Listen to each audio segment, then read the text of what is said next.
नमस्कार मेरे प्यारे साथियों, कैसे हैं आप लोग। बहुत सारे बच्चों ने, जब मैंने डॉक्यूमेंट वेरिफिकेशन का वीडियो बनाया तो बहुत सारे बच्चों ने बहुत सारे डाउट्स पूछे उसमें। तो सारे डाउट्स के आंसर तो मैं नहीं दे पाता हूं, क्योंकि बहुत सारे डाउट्स हैं। हर एक के लिए कितना वीडियो बनाएंगे, लेकिन एक ही वीडियो में बहुत सारे डाउट्स मैं ले लेता हूं ताकि सारे लोगों को क्लियरिटी हो जाए। तो बहुत सारे बच्चे जो हैं वो मेडिकल एग्जामिनेशन को लेके बहुत ज़्यादा परेशान हैं कि मेडिकल कैसे होगा सर, वहाँ पर मुझे ये प्रॉब्लम है सर, तो वहाँ बाहर तो नहीं कर देंगे मुझे।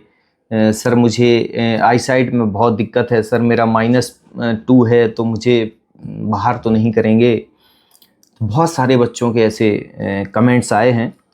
तो साथियों, जब आपका रिजल्ट आएगा, जिसमें रिजल्ट जो है वो जुलाई फर्स्ट वीक में आने के चांसेस पूरे हैं।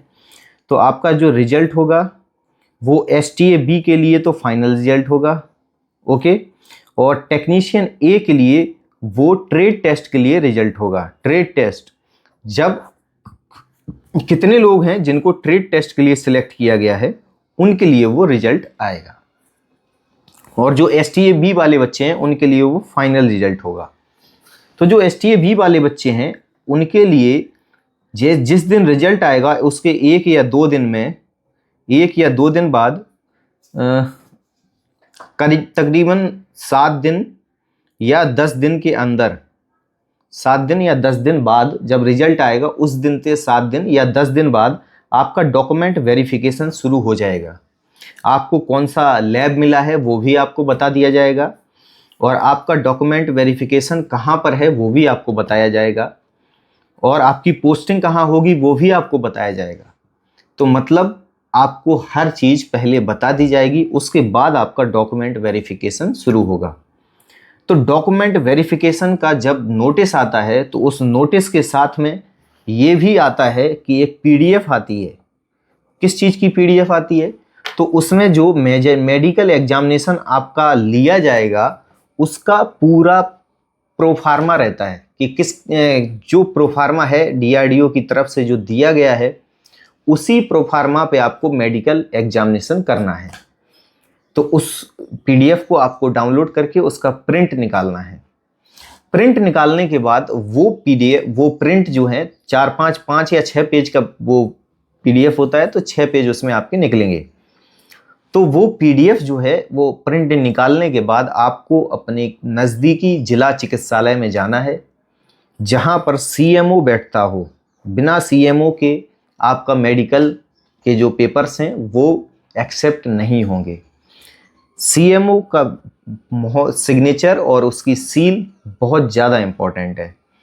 तो मेडिकल एग्जामिनेशन के लिए जब आप जाएंगे तो जिला चिकित्सालय में आपको कोई असिस्टेंट है जिनके अंडर में आप जाएंगे, और वो फिर आपको सारे विभागों में ले जाएंगे। जैसे आँख वाला, आइज़ वाला डॉक्टर होगा तो उसके पास लेके जाएंगे, वो आपकी आँखें चेक करेंगे, वो आपका विजन चेक करेंगे, वो आपको चश्मा लगा के इस आँख से कितना दिख रहा है, इस आँख से कितना दिख रहा है, वो सब चेक करके जब वो लिखेंगे कि 6/6 है, दोनों आँखें 6/6 है, विथ -3 डायोप्टर ग्लास, वो ऐसे लिख देते हैं कि -3 ग्लास के साथ आपकी आंखें 6/6 हैं।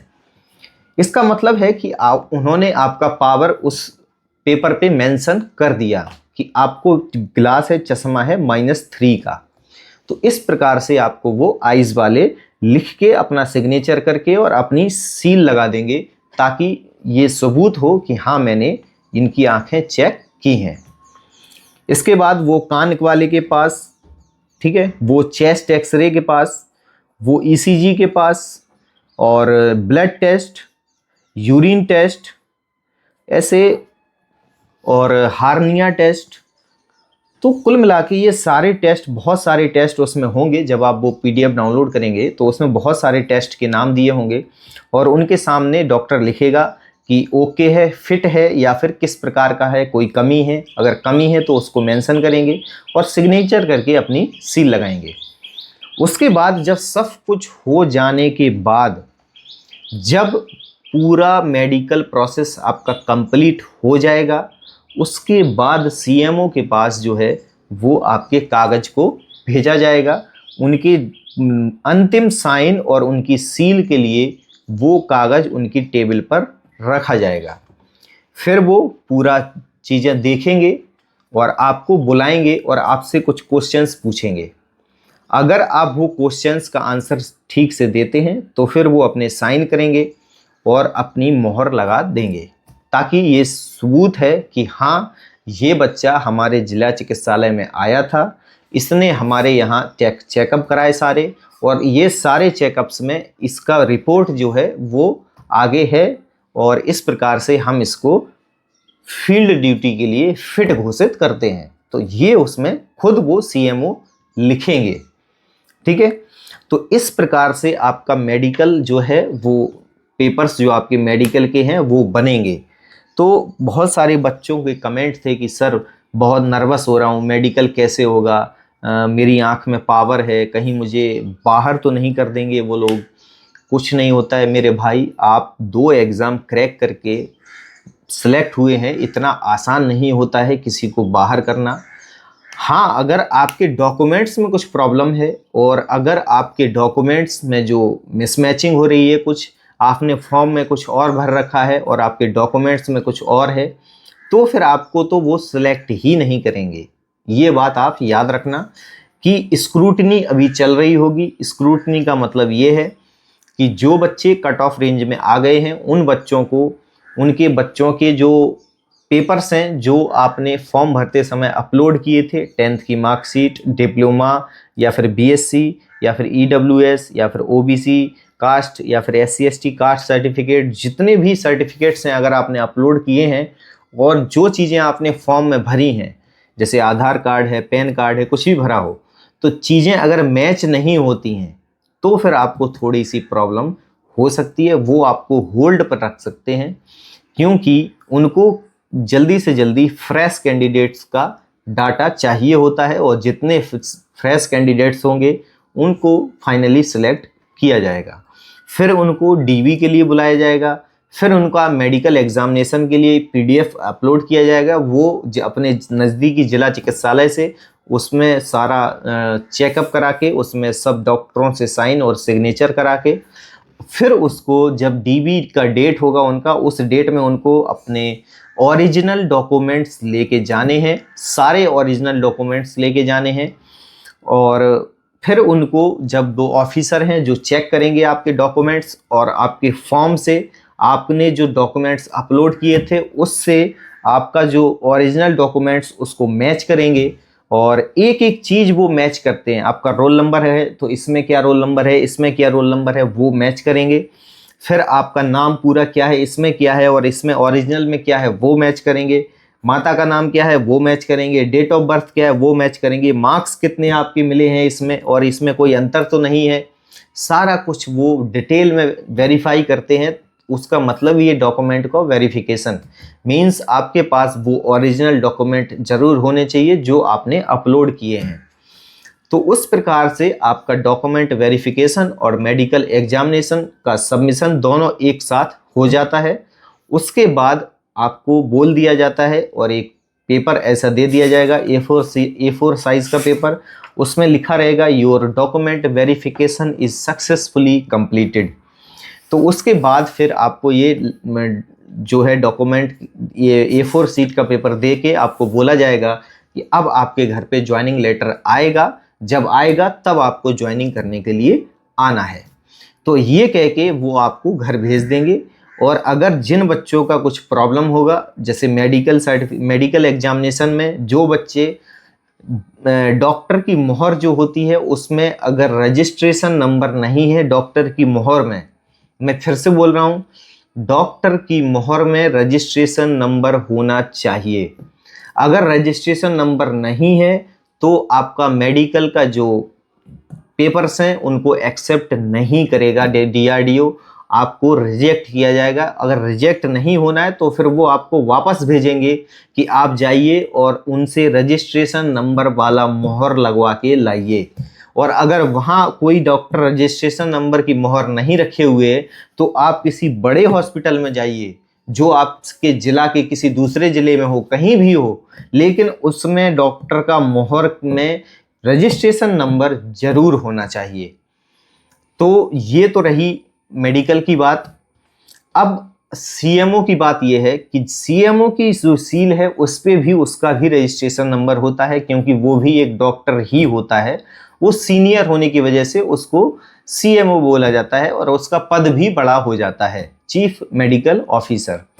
ठीक है, तो उसकी पास भी स्क्वायर सील होती है। और जो हमारा जो चिकित्सालय होता है, जो हॉस्पिटल होता है, हॉस्पिटल की सील हमेशा राउंड सील होती है।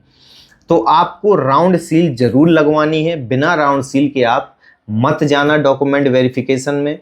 बिना राउंड सील के गए तो आपको वो दोबारा से वापस भेज के और फिर ये बोलेंगे कि आपको हम ये नंबर दे रहे हैं और आपको ये मेल आईडी दे रहे हैं, आप इस मेल आईडी पे अपने जो सही वाले डॉक्यूमेंट्स हैं उन सबको सेंड कर देना और हमसे कांटेक्ट कर लेना।